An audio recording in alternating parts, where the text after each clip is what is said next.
berharap tersangka dapat kooperatif memenuhi panggilan dari tim penyidik KPK sehingga dapat menyampaikan hak-haknya langsung di hadapan tim penyidik KPK.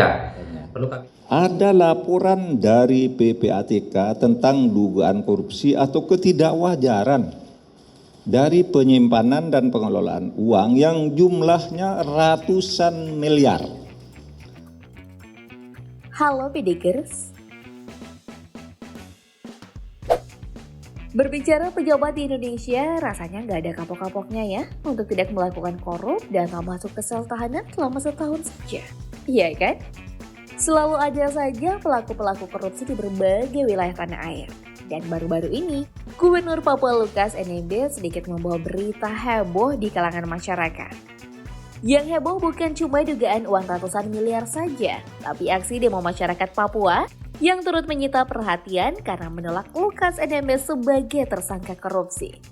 Kalau kasusnya seperti ini, lebih baik mari kita cari tahu apa sebenarnya yang terjadi. So, mari kita bongkar.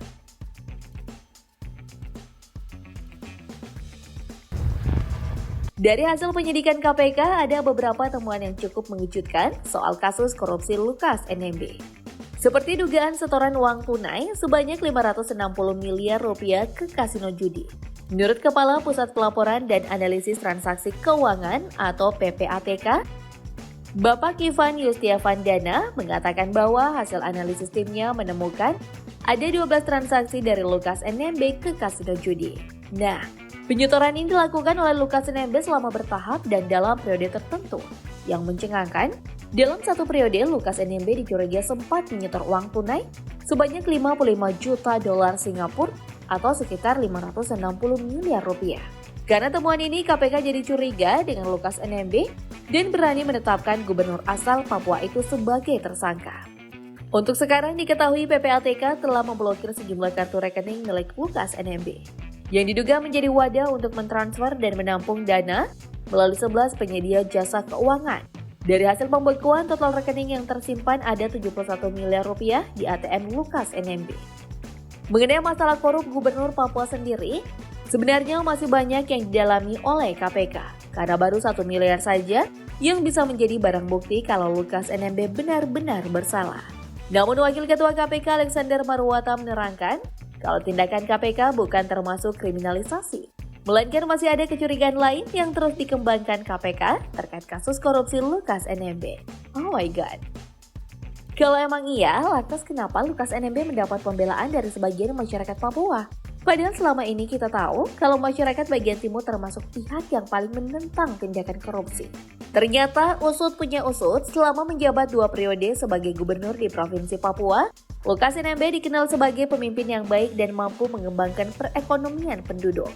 Saat pertama kali menjabat sebagai gubernur Papua, Lukas NMB punya catatan baik dalam meningkatkan indeks pembangunan manusia, di mana pada tahun 2015 IPM Papua naik menjadi 57,25 dari data IPM per tahun 2013 sekitar 56,25. Selain itu, pertumbuhan ekonomi Papua juga semakin membaik. Jadi Lukas NMB juga berhasil menurunkan tingkat kemiskinan masyarakat Papua dari 31,52% menjadi 28,20% untuk tahun 2016. Wah, menurutku Pak Lukas NMB hebat ya. Apalagi Gubernur Papua ini memiliki beberapa penghargaan atas capaian prestasi yang pernah ditorehkannya. Setidaknya Lukas NMB menerima 5 penghargaan terbaik dari berbagai kalangan. Seperti penghargaan penanganan daerah terisolir di daerah otonomi khusus dari Kementerian Dalam Negeri, penghargaan Kepala Daerah Inspiratif versi majalah Sindo Weekly, penghargaan Anugerah Kerukunan Umat Beragama dari Kementerian Agama, penghargaan Tokoh Pembangunan Daerah Indonesia Timur dalam ajang penganugerahan iNewsmaker, dan meraih predikat opini wajar tanpa pengecualian atau WTP. Gokil bukan? Mungkin karena ini kali ya, masyarakat Papua menolak lupa atas apa yang pernah dikerjakan oleh Lukas NMB. Salah satu bukti sekaligus kenangan untuk penduduk Papua adalah Stadion Lukas NMB. Pengembalian nama ini ditandai dengan perjuangan Lukas NMB yang dikenal sangat berperan dan berpengaruh dalam pembangunan Stadion Kebanggaan Papua ini. Hingga stadion yang sebelumnya diberi nama Stadion Utama Papua bangkit diganti menjadi namanya sendiri. Oke, ngomongin karir, bisa dibilang Lukas NMB melalui perjalanan hidup yang cukup rumit.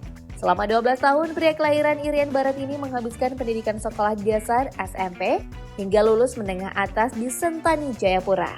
Setelahnya, Lukas NMB sempat tidak melanjutkan bangku pendidikannya di Universitas Samratulangi dengan jurusan ilmu keguruan dan pendidikan.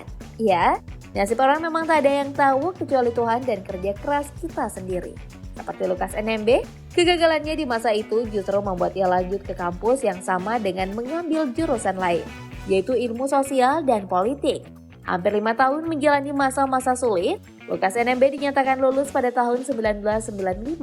Sampai di situ, Lukas NMB kembali terbang ke luar negeri melanjutkan S2-nya di Cornerstone College, Australia. Dan tahun 2011, Lukas NMB meraih gelar Magister Hukum setelah menempuh pendidikan selama 2 tahun di Universitas Hasanuddin. Dari sini dan modal ilmu yang diterima semasa berkuliah, Lukas NMB juga cukup aktif dalam berorganisasi.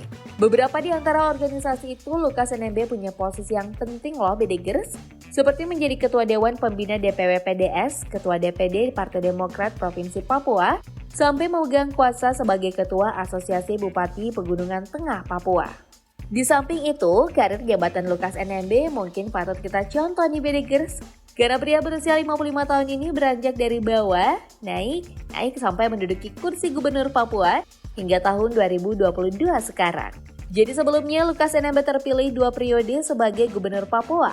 Ia lebih dulu merasakan menjadi wakil bupati Kabupaten Puncak Jaya, terus pada tahun 2007 sampai 2012, Lukas NMB berhasil menduduki jabatan sebagai bupati di Kabupaten Puncak Jaya.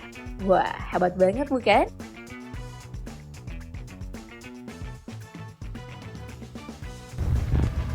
Memasuki kehidupan duniawi, rasanya tak lepas dari kata kemewahan, kekayaan, dan gaya hidup. Untuk Lukas NMB sendiri, ia punya harta kekayaan bersih mencapai 33,7 miliar rupiah, sesuai laporan harta kekayaan penyelenggara negara atau disingkat LHKPN pada 31 Maret 2022. Dari data tersebut, sebagian harta Lukas NMB berasal dari uang kas dan rekening senilai 17,9 miliar rupiah. Bukan cuma itu, Lukas NMB juga tercatat memiliki kekayaan berupa 6 bidang tanah dan bangunan yang tersebar di wilayah kota Jayapura dengan nilai mencapai 13,6 miliar rupiah. Nah, Lukas juga mempunyai alat transportasi dan mesin dengan harga sekitar 132,3 juta rupiah. Dalam laporan LHKPN terbaru itu, Lukas NMB punya beberapa koleksi mobil mewah, seperti Toyota Fortuner keluaran 2007, mobil Honda Jazz 2007, Toyota Land Cruiser 2010, dan satu lagi mobil Toyota Camry tahun 2010. Jika ditotal secara keseluruhan, harga 4 mobil milik Lukas NMB ini mencapai 1 miliar rupiah. Selain mobil, Lukas NMB juga memiliki surat berharga lainnya. Jika dihitung surat-surat itu senilai 1,2 miliar rupiah.